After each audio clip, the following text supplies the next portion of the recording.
In this video, we're going to look at how to calculate the median when we've got a list of data. So let's take a look at these two examples here. So can we calculate the median value from the following lists? Well, our method of finding the median is all about locating the middle value. That's what the median is. Our data needs to be ordered, so that goes without saying. So both of these lists are ordered, smallest to biggest, and we're looking for the middle value. Now, our method for doing this, and you've probably seen this at GCSE, so here's just a reminder, is to take the number of terms, number of data points, the number of terms in your list, add 1 to it, divide it by 2, and this tells you the position of the median term. So let's have a look. In this case, I have 1, 2, 3, 4, 5, 6, 7, 8, 9, 10, 11 terms. So I take 11 plus 1, divide it by 2. 11 plus 1 is 12, divided by 2 is 6. So I'm looking for the sixth term. So the median is the sixth term. 1, 2, 3, 4, 5, 6. So the sixth term is 7. So that's the median in list A.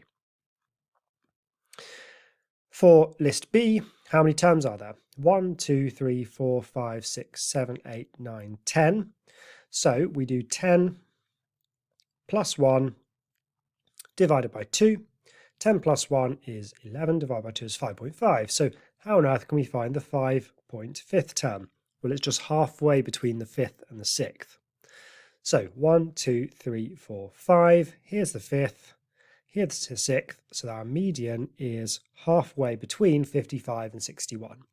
So halfway between 55 and 61, we can just do 55 plus 61 over 2, like that, or you can just think your way through it. The answer is 58, okay, because that's 3 more than 55 and 3 less than 61. All right, so there's calculating the median. No big deal so far.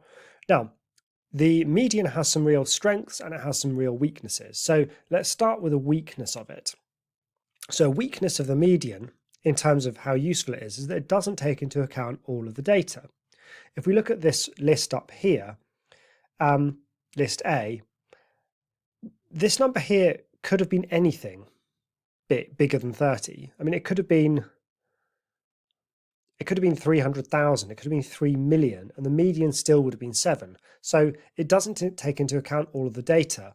And this is both a strength and a weakness, and it sort of depends what we're analysing. Here, these are just lists of numbers, so we need to think carefully about what we're actually analysing. So a weakness is that it doesn't take into account all the data, so it's not exactly sophisticated and it's not that sensitive to the data. Let's have a look at a strength of the median though. So here's the same list of ages from a question we looked at earlier in the course when we looked at calculating the mean.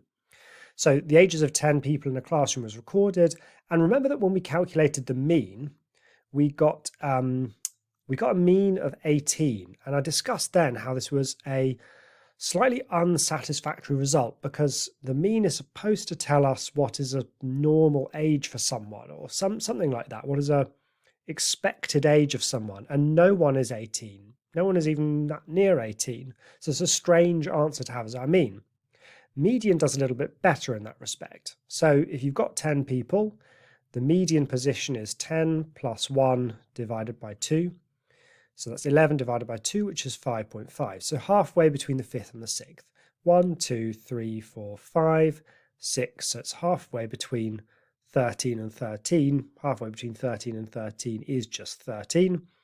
So there's our median. Now, this feels like a better answer to the question, what's a normal age for someone in this class? Because pretty much all of them are 13. So 13 feels like a good answer there.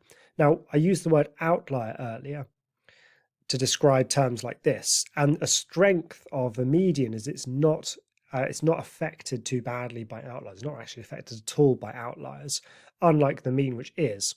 So in this situation, it's kind of useful that our median isn't affected by this 61-year-old here.